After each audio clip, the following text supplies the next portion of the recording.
Hola a todos, a todas. Tenía pendiente hacer un vídeo sobre el yoga de Vasista ya desde hace tiempo y para entrar en este poema sánscrito maravilloso, lleno de historias, de una imaginación desbordante, hay que volver a la vieja pregunta: ¿estamos soñando o estamos despiertos? ¿Será nuestra vida que consideramos tan real nada más que la fabricación, la simulación de la conciencia? En nuestro día a día opera en nosotros de fondo la creencia de que, pues ahora mismo, por ejemplo, estamos despiertos, estamos despiertas. Yo mientras hago este vídeo, vosotros mientras lo veis. Y aunque esta creencia nos permite ser funcionales en nuestra vida cotidiana y distinguir la fantasía de la realidad, cuando le prestamos atención vemos que no pasa de ser una mera creencia. En realidad no es una certeza, porque no podemos resolver esta duda, esta pregunta, mediante la razón. Cuando intentamos demostrarlo mediante la razón, el hecho de que no estamos soñando ahora mismo, volvemos siempre a argumentos circulares, regresivos.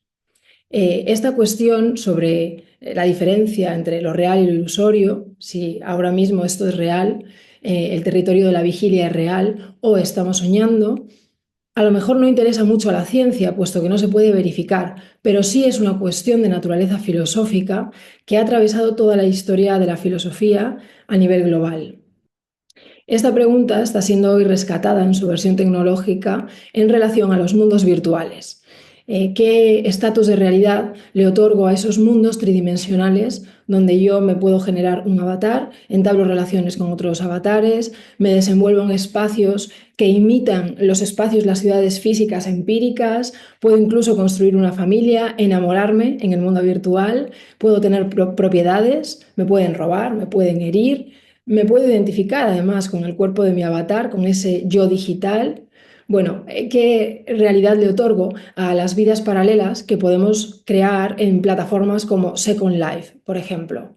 Esta cuestión la ha tratado en su última obra David Chalmers, en esa obra que se llama Reality Plus, pues él defiende la postura del realismo virtual, diciendo: los mundos virtuales no son falsos. En lugar de estar hechos de átomos y de quarks, como lo está nuestro mundo físico empírico, pues estos mundos virtuales están hechos de bits, pero son reales. Además, Chalmers propone la hipótesis de la simulación, que viene a ser la reactualización de la misma vieja pregunta. Él pregunta: ¿y si nuestra vida que consideramos tan real, nuestra vida física empírica, no fuera otra cosa que la simulación de un ordenador?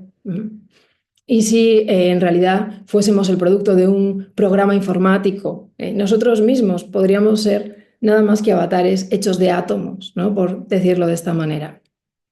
Es curioso porque Vasista va a estar de acuerdo con Chalmers, pero por la razón contraria. Estaría de acuerdo por los motivos contrarios, diciendo: claro que el mundo físico y el mundo virtual gozan del mismo estatus, comparten la misma naturaleza. Son los dos irreales, son los dos ilusorios. Los dos están siendo fabricados, simulados, sí, por la conciencia. Todos estos mundos, con todas sus biografías, se están fabricando en el espacio de la conciencia, Chit Akasha.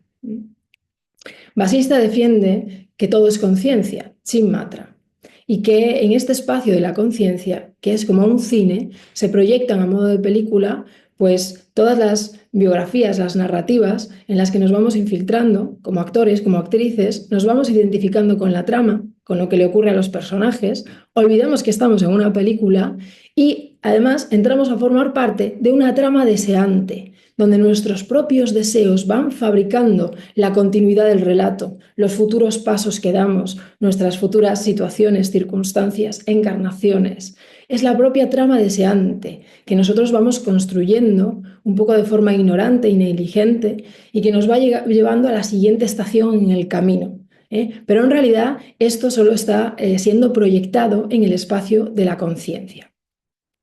Vasista instruye a su discípulo Rama, que comienza pues, este poema en un estado medio de depresión, en un estado de desánimo, y lo va a ir llevando a un desengaño metódico. Las creencias básicas que Rama tiene al respecto de que ha nacido, que ahora está sumido en ciertas problemáticas que lo angustian, el hecho de que va a morir, el hecho de que está ahí charlando con su maestro Vasista. Todo esto Vasista va a hacer que Rama se lo ponga en cuestión, porque claro, está sucediendo, como decía, en el espacio de la conciencia. Fijaos que este desengaño metódico está en el corazón del yoga de 7 pasos que propone Vasista. Al final de su enseñanza, en el sexto y último libro, Nirvana Prakarana, Vasista le va a enseñar a Rama un yoga de 7 etapas. La cuarta etapa es el corazón de esta enseñanza idealista de Vasista y consiste en percibir el mundo como un sueño. Entonces, ¿a qué nos está invitando Vasista con este desengaño? A darnos cuenta del carácter lúdico de la existencia. Nos está invitando a jugar, a alejarnos, a ser flexibles respecto a acontecimientos a los que tal vez les damos una importancia exagerada, esos dramas que se monta el ego, no, esas narrativas sufrientes que muchas veces vienen reforzadas o impuestas por la mente, que son fabricaciones de la mente muchas veces, pues con esta idea de tomar distancia, de distinguir qué es real, qué no es real, jugar con lo que sentimos, pues Vasista nos está invitando a esto, ¿no? A ser los jugadores de nuestro propio sueño. No hay por qué llevar esto a las últimas consecuencias, no hay por qué desentenderse del mundo, puesto que todo está ocurriendo en la conciencia y todo es ilusorio. No hay que dar este paso. Podemos quedarnos en el mensaje de un juego, me parece beneficioso en ciertos momentos de nuestra vida, cuando el ego se monta unas tramas tremendas. Y creo que esto es una experiencia que será común a todos y a todas. A través de las historias que están diseñadas como herramientas, instrumentos para llevarnos a cierto estado de ánimo. De nuevo, en este texto se muestra el poder de la razón narrativa, que es una razón que no viene dada en premisas y argumentos, sino que viene dada mediante la narración de una trama, de una historia con personajes, pero que son de alguna manera dispositivos, herramientas que buscan llevarnos a un cierto estado. El yoga de Vasista tiene mucho en común con el Mahabharata. De hecho, fijaos, el Mahabharata está lleno de historias sobre yoga y se usan las historias para persuadir a los personajes, para que salgan de determinados estados de ánimo. Por ejemplo, cuando Yudhishthira está sumido en la depresión, pero sin embargo tiene que hacerse cargo, tiene que liderar como rey, pues todo el mundo, sus hermanos, Krishna, sus consejeros, intentan persuadirlo a través de historias de reyes, de dioses, y lo van trayendo a otro estado, lo van sacando de ese estado depresivo.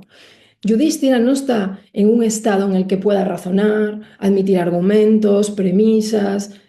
No, necesita el poder de esta razón narrativa que lo va seduciendo, lo va envolviendo en una trama, en un tejido, ¿no? Sin que él se dé cuenta, y de pronto ya está en otro estado de ánimo.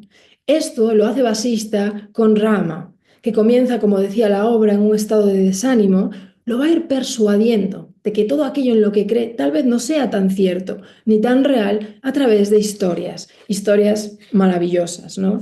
Fijaos cómo se usan estos dispositivos de pequeñas historias, que hay un momento en el que Vasista le dice a Rama: yo te he dado, estoy citando, yo te he dado una red tejida con palabras que señalan la verdad más elevada. Vasista está tejiendo una red, con sus historias ha tejido una red que señalan a la verdad más elevada. Y le dice: ata al pájaro de tu mente con esta red y deja que descanse en tu corazón. Ata con esta red que te doy de palabras al pájaro de tu mente, déjalo descansar en el corazón. No son historias para que uno las racionalice y saque conclusiones y escriba, ¿no?, las moralejas y haga una lista pros y contras de la historia. No, son historias que de alguna manera, como todas las historias, como los mitos, como las leyendas, exigen que el oyente, quien la recibe, se entregue. Se deje sumir en la historia. Solo así la historia puede transformarnos. A través de estas historias se nos lleva entonces a este desengaño metódico, corazón de ese yoga de 7 pasos, con el que va a culminar el yoga de Vasista. Y una de las características más hermosas, uno de los pensamientos más hermosos del yoga de Vasista es cómo divide la realidad en dos tipos de ilusiones, ¿no? Diciendo, bueno, la objetividad existe, pero ¿a qué le llamamos objetividad?, dice Vasista. Pues no es nada más que un sueño grupal, es el sueño de la mayoría, es el sueño canónico. La objetividad se apoya, descansa en lo intersubjetivo, en el consenso, donde más personas confirman un hecho, un acontecimiento, ¿eh? Y normalmente cuando se cumple esta condición intersubjetiva, le damos al suceso el estatus de real. Cuando vemos algo, escuchamos algo y preguntamos a fulanito, a fulanita, oye, ¿tú has visto esto? ¿Tú has escuchado esto también? Y cuando nos lo confirman, entonces decimos, esto tiene que ser verdad, yo lo he vivido, puesto que más personas me lo están aquí confirmando. Esta idea no funciona así para Vasista, porque podemos estar todos soñando, con la mente creando la misma realidad onírica. Es una realidad psíquica que creamos entre todos. Es una ilusión objetiva, una ilusión grupal, la ilusión de la mayoría. Es la ilusión de los que ven molinos, por ejemplo. Ahí donde un solo individuo, Don Quijote, ve gigantes. Bueno, los demás estamos muy convencidos de que ahí no hay gigantes. Lo que percibimos todos son molinos. Por tanto, lo que hay son molinos. El carácter intersubjetivo. Vasista desmonta esta idea en muchísimas historias. Los que vemos molinos estamos pues tejiendo entre todos una red que está conectada, pero es una red onírica, es una red psíquica que está siendo, por supuesto, proyectada en el espacio de la conciencia. ¿Y qué está haciendo Don Quijote al ser el único que percibe gigantes?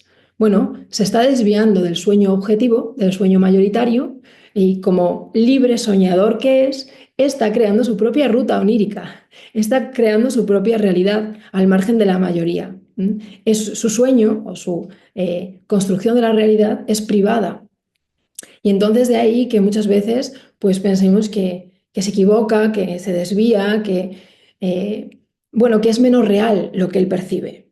Y esto, por ejemplo, en la historia del Brahman Gadi, Vasista lo va a desmontar y le cuenta esta historia a Rama precisamente para que no se apoye en lo que dicen la mayoría, que están tan seguros de percibir las cosas tal y como son, porque en realidad ellos solo están soñando un sueño grupal. El Brahman Gadi está bañándose en el río y de pronto entra en trance y contempla su propio funeral, vuelve a nacer en el vientre de una mujer de casta baja. Bueno, tiene una vida donde se hace pasar por rey, pero descubren que es de casta baja, entonces lo destronan, se siente culpable, se suicida. ¿Qué ocurre al suicidarse? Que vuelve al río, despierta de ese trance y sigue siendo el Brahman Gadi que estaba bañándose. Y entonces su conclusión es, acabo de tener una alucinación. Digamos, he flipado, acabo de flipar en el río. Y Vishnu se le va a aparecer y le va a decir, muchacho, eso que tú llamas alucinación es igual de irreal que esto a lo que tú estás llamando realidad. Es tan irreal que fuiste una persona de casta baja que se hizo pasar por rey, como que ahora tú eres un brahman bañándote en un río, ¿no? Entonces, ¿cuál es la reflexión del yoga de Vasista? Nada impide que muchos seres participen del mismo sueño y nada impide que muchos niños jueguen al mismo juego. Entonces, el criterio de intersubjetividad no nos garantiza nada acerca de la realidad. No es una garantía de verdad. Curiosamente, en La vida es sueño de Calderón de la Barca, Segismundo está todo el tiempo preguntándose, confuso, si está soñando o está despierto. Y cuando más personas le confirman una vivencia, un suceso, entonces Segismundo dice, entonces esto fue verdad, esto no fue sueño. Porque, por ejemplo, Rosaura también lo vivió. Entonces, esto no me lo estoy inventando yo. Bueno, para que veáis, esto va en contra, digamos, en la dirección contraria de Vasista. Bueno, Rosaura y Segismundo estaban compartiendo el mismo sueño grupal, el sueño canónico. Y a mí me parece una idea hermosa. ¿En qué sentido? En la idea ya no de ser libre pensadores, sino libres soñadores. la idea de que el individuo puede tejer sus propios caminos, aparte del sueño mayoritario, ¿no? Pero que el sueño de un individuo no es menos real ni menos válido que el sueño, como digo, colectivo de muchos, ¿no? Y que en realidad todos también, en colaboración, estamos tejiendo, muchas veces construimos la misma realidad.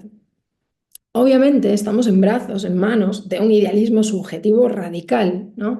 Y esto tiene también sus consecuencias negativas, que las diré al final del vídeo, pero quisiera quedarme también con lo hermoso, con lo positivo, ¿no? La idea de poder ser libres soñadores, desviarnos de las ilusiones ortodoxas y objetivas y crear las nuestras propias, que reciben todo su valor en el yoga de Vasista, en el sentido de que son tan ilusorias e irreales como lo son los del canon, las ilusiones canónicas o mayoritarias. ¿Qué es un individuo para Vasista? Bueno, el individuo encarnado no es más que el nombre del alma que posee vásanas, que son estas impresiones residuales latentes que van quedando a modo de aroma, de perfume, que tienen todo que ver con nuestros deseos, porque son las huellas de esta trama deseante que vamos creando y que nos mantiene, digamos, en la trama del samsara, ¿no? Esta circunstancia de retorno, que en la filosofía india antigua se le llama samsara, la circunstancia de volver constantemente a la vida, que tiene la característica y la connotación ya en la propia palabra de ser una corriente que nos atrapa, una corriente de la que no nos es posible emanciparnos, salir, sino que estamos presos en el oleaje y vamos tejiendo nuestras vidas, nuestros deseos, nuestras recurrencias, sin darnos cuenta, sin poder distinguirnos de la masa. Bueno, pues para Vasista este samsara no es más que una proyección de nuestra propia mente. Somos nosotros quienes lo estamos creando, ¿no? A través de los deseos que permanecen en esta forma de aroma, de vásanas, y que van tejiendo los pasos de nuestra continuación en este camino que está siendo proyectado en la conciencia, de nuestra siguiente vida, de nuestro siguiente papel en la película o en la obra de teatro, ¿no? Hay un pasaje del yoga de Vasista que voy a leer que nos dice: tal y como es la impresión residual, vasana, del ser vivo, así es su acción correspondiente. Como el que va a la aldea llega a la aldea y el que tiene como meta la ciudad llega a la ciudad, es decir, en función de nuestros deseos, si deseas ir a la aldea, vas a la aldea, si deseas ir a la ciudad, vas a la ciudad, en función de cuál sea tu impresión latente, el ser vivo pues efectúa una determinada acción. De nuevo, la idea de que es el deseo el que nos mueve a continuar en esta quimera o en esta farsa, ¿no? ¿Qué es la mente para Vasista? Pues nada más que el destello, un flash del poder de la conciencia. Y la mente como tal es inerte, la mente es un ente muerto, pero es como un cadáver que mata y que da vida, que puede crear pluriversos y multiversos, ¿no? Es, ya os digo, un destello de lo único que existe, que es la conciencia. Hay un pasaje donde se define así a la mente, ¿no?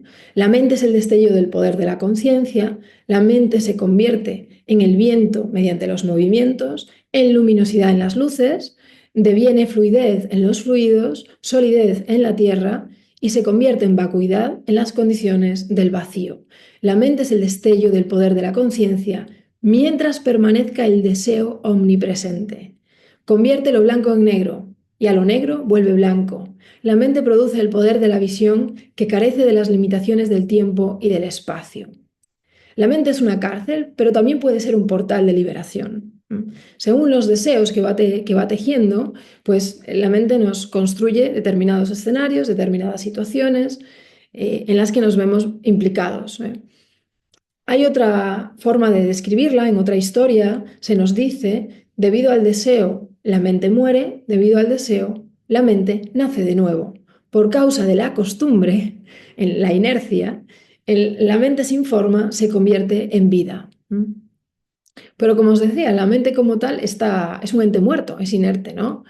Y así lo van a describir en otra historia. Dice: la mente ha estado siempre muerta, porque es inerte y carece de entidad propia. Os decía, es un destello de la conciencia. Pero esta cosa muerta, dice Vasista, esta cosa muerta mata, asesina a los seres vivos, ¿no? A los seres del mundo. Qué maravilloso fraude causado por la estupidez, ¿no? Dice Basista. Esta cosa muerta que nos da tantos problemas en el escenario del idealismo subjetivo de Basista. Esto que no es nada más que un destello de la conciencia, que tiene el poder de dar vida, pero incluso de crear vidas que no son, ¿no? De proyectar realidades, biografías, también puede hacernos daño y de hecho por la mente muchas veces sufrimos, ¿no? Nos hace sobrereaccionar, nos lleva a pensamientos obsesivos, ¿no? A recurrencias mentales, cuando en realidad pues es un mecanismo muerto, ¿no? Está siendo simplemente un flash de la conciencia.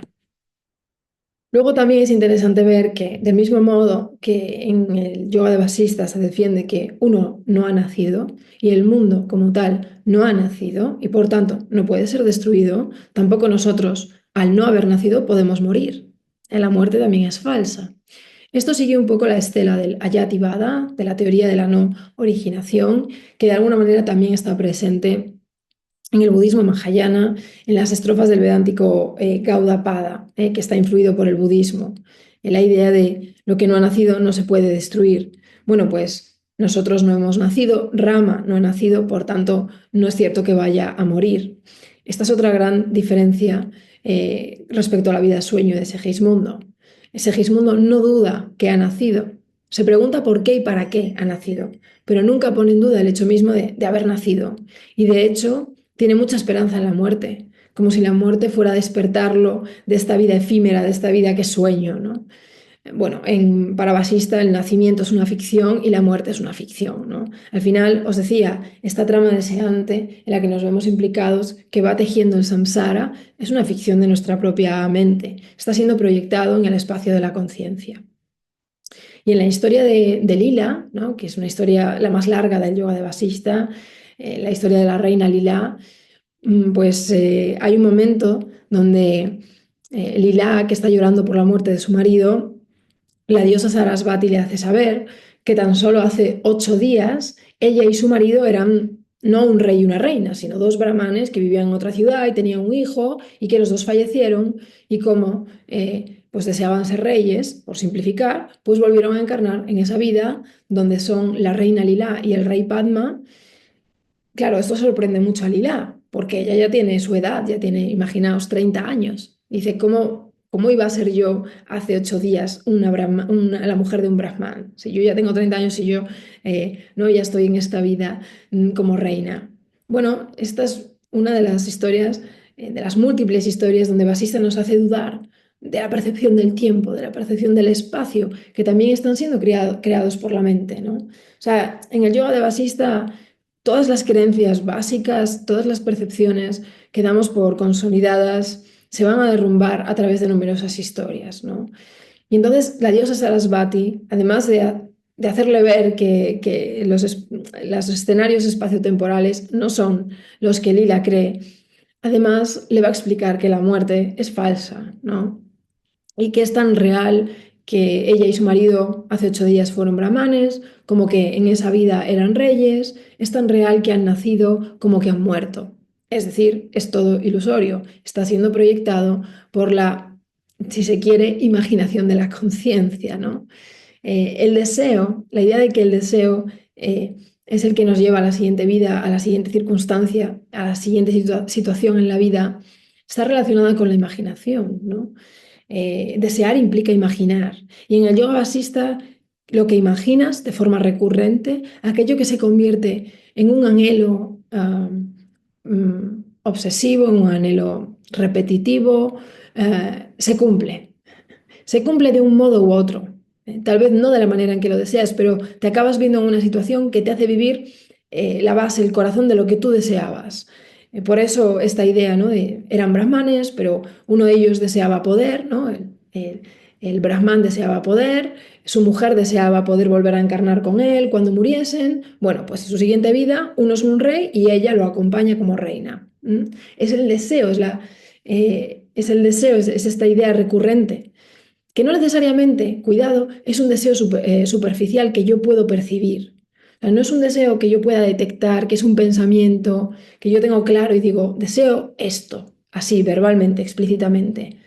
Es un deseo samskárico, subconsciente, es el deseo de lo que vamos anhelando a medida que vivimos, ya sea poder, sea riqueza, sea amor, pareja, fama, uno va deseando, deseando, deseando, y entonces eso forma, digamos, un vasana, por simplificarlo, y nos lleva al siguiente paso. Y claro, ahí encontramos muchas veces consecuencias indeseadas de nuestros propios deseos. Y muchas veces no estamos a la altura de sostener lo que deseamos. De ahí que nunca estamos satisfechos. No importa que estos deseos se cumplen. De hecho, Vasista le va a explicar a Rama, lo peor es que esto se va a cumplir y te vas a volver a ver implicado en una insatisfacción, vas a volver a seguir continuando con este círculo que no te va a dar paz ni te va a llevar a la verdad, ¿no? Te va a mantener siempre entre ficciones que te van a hacer infeliz, ¿no? Entonces, cuando Sarasvati le está explicando a Lila que en realidad la muerte es falsa, le va a comentar este pasaje que os voy a citar explícitamente. Sarasvati le dice, el alma, habiendo experimentado durante un instante la estupefacción de la muerte falsa, mitya marana, muerte falsa, en un abrir de ojos adopta un cuerpo vacío en el vacío. Piensa, yo estoy situado en este mundo, yo estoy en este sustrato, este cuerpo que tiene pies y manos es mío.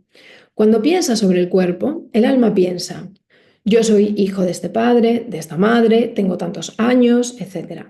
Estos son mis queridos familiares, esta es mi querida casa, he nacido, he sido un niño y ahora he crecido y me he convertido en lo que soy. Y todos sus familiares, ellos también, que proceden de la unidad del espacio de la mente, evolucionan de la misma manera, con todas estas creencias. Así, cuando surge una multitud de transmigraciones y de personas que transmigran, de esta multitud de gente, en verdad nada surge y nada permanece. El vacío es inmaculado. Tal y como es la conciencia durante el sueño, así es la conciencia durante la vigilia. Por eso, la conciencia, siempre debido a la unidad, durante el sueño es al mismo tiempo la visión y el espectador. Voy a mostraros ahora brevemente este yoga séptuple, este yoga de 7 pasos, para que veáis el esquema. Pues el primer paso es la renuncia en Nibriti, que también, bueno, es también una voluntad de que cesen las britis, ¿no? De que cesen los estados mentales. Luego está la idea de reflexión, vicharana, de alguna manera, que es una especie de introspección. Veis que estos pasos son de retiro, de retiro interior. Luego el tercer paso sería el desapego, que sería una especie de vairagya. En el yoga de Patanjali es una especie de desapego hacia el mundo. Estos 3 primeros estados, os pongo ahí, son estados de vigilia donde todavía hay dualidad en la conciencia. Es como una especie de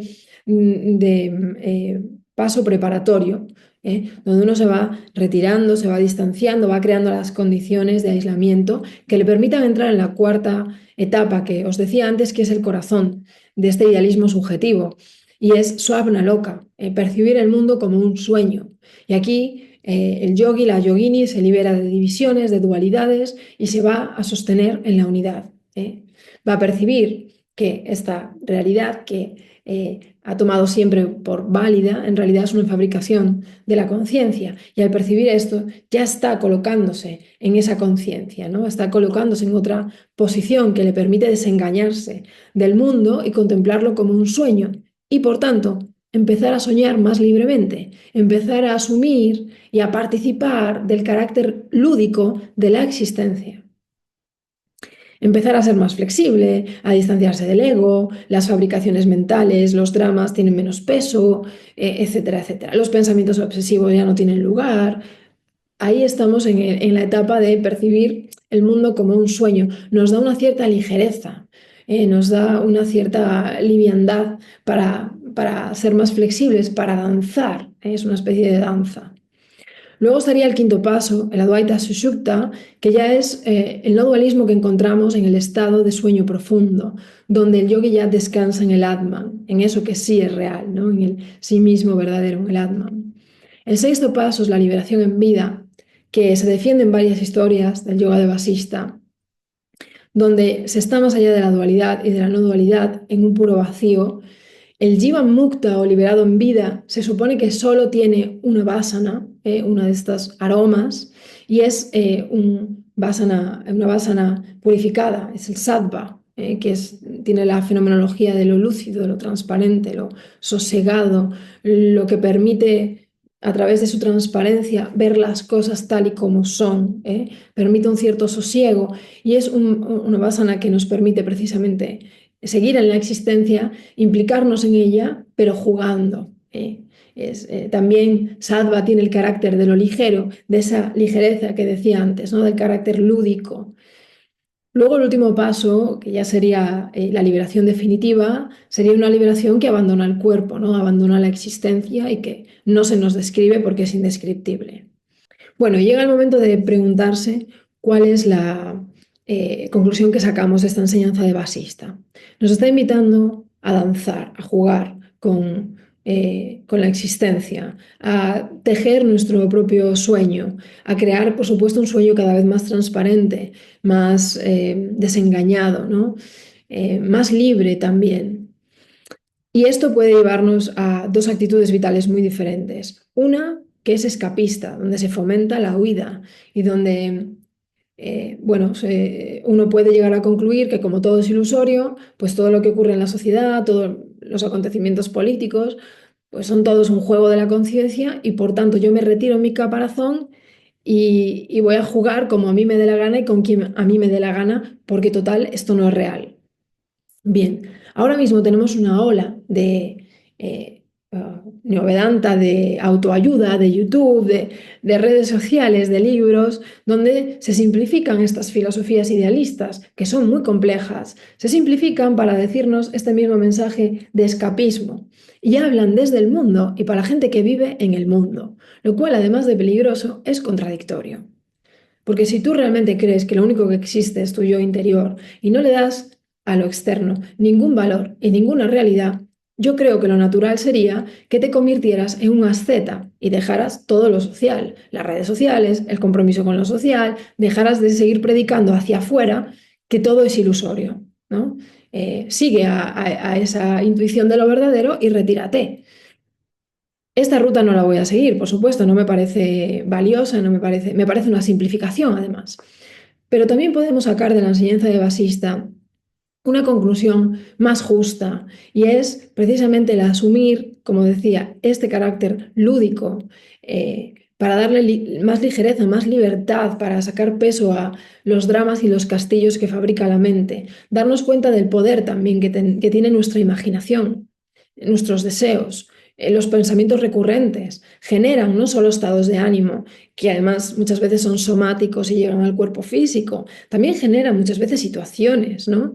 Entonces, creo que sí hay que reconocer en parte el poder que Basista le atribuye a la mente, el poder creador, ¿no?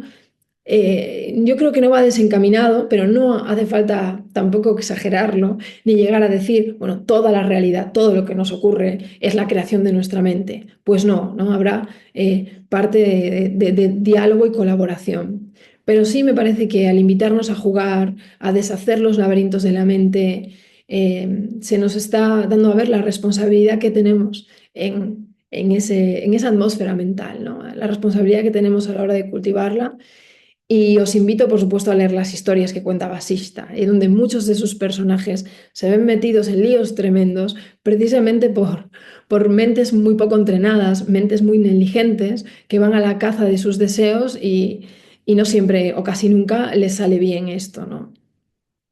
Entonces, me parece que también se nos está invitando a crear un sueño en una determinada dirección y no en otra, ¿no? Un sueño ético, un sueño justo, un sueño donde haya ciertas condiciones personales, sociales, políticas. Pensemos que Basista está instruyendo a Rama y cuando Rama termina la enseñanza y ya está en su sitio, ya está, digamos, liberado, él va a volver a reinar, ¿no? Rama es un rey. Entonces, Rama no termina siendo un asceta en una cueva, sino que vuelve al mundo, ¿no? Más reyes dentro de las historias de Basista, hacen lo mismo, ¿no? Pasan por periodos de crisis, tienen esta enseñanza, se esfuerzan por este desengaño metódico que conlleva un esfuerzo. Basista le da muchísima importancia a la determinación y el esfuerzo personal del individuo, no a la gracia divina, sino a este cultivarnos en el distanciamiento, en el desengaño, en el juego, en la improvisación. Pues muchos reyes, después de esta crisis, se cultivan en esto, meditan, alcanzan samadhis, etc. Y después vuelven a sus tareas en el mundo. Y las asumen de una forma mundana, ¿no? Entonces, no está pensado para ascetas el yoga de Vasista. Si bien es verdad que no es una obra homogénea y hay muchas historias para todos los gustos, al final es una obra donde tenemos la influencia de muchísimas tradiciones. Ha terminado en su versión popular más reciente, pues ha terminado siendo una obra considerada vedántica, pero en sus orígenes era un manuscrito cachemir que defendía que todo es conciencia, un no dualismo que no era vedántico, sino que era un no dualismo propio, original, que fue evolucionando, se le fueron añadiendo historias y muestra la influencia de muchísimas tradiciones. En el yoga de Vasista hay budismo mahayana, hay diversas formas de tantra, hay hatha yoga, hay historias donde se valora el cuerpo físico, se nos enseña un yoga del prana, de los alientos vitales, hay una comunión con la naturaleza extraordinaria, donde es esta idea de lo antropocósmico, donde el individuo de repente ve brotar de sí mismo la vegetación, se ve en perfecta comunión con los elementos, con el agua, con el aire. Es decir, hay muchas ideas implicadas en el yoga de Vasista, ¿no? Pero yo creo que una idea clave es que en general no está orientado a ascetas o a renunciantes, ¿no? Entonces, pues yo invito a que leáis esta obra y a que os dejéis sumir en estas historias que os van a llevar a ciertos estados de ánimo interesantes, que os van a persuadir a su manera de que a lo mejor algunas cosas a las que les dais mucha importancia pues no son tan importantes, sin por ello llevarnos a la irresponsabilidad ni al egoísmo, al contrario, ¿no? Basista nos enseña que uno puede crear un sueño ético, ¿no? Y que precisamente como libres soñadores tenemos la responsabilidad de crear un sueño ético. A este respecto, Arindan Chakrabarti lo explicaba muy bien. Decía, bueno, y cuando hemos llegado a este desencantamiento, ¿qué hacemos con este desengaño, ¿no?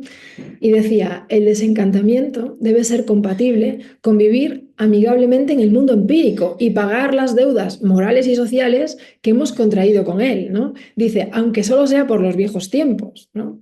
Cuando uno llega ya a la liberación, al desengaño total, no puede simplemente anular lo que ha vivido en el mundo y negar el mundo. Eso sería un acto de ingratitud. Al contrario, tenemos que pagar con él las deudas, aunque solo sea por los viejos tiempos, ¿no? Bueno, pues esto ha sido un poco el esquema del yoga de Vasista. Quedaría para mucho más. No descarto hacer más vídeos en el futuro. Y bueno, si tenéis comentarios o preguntas, pues por favor dejadlas en los comentarios de este vídeo. Abrazo.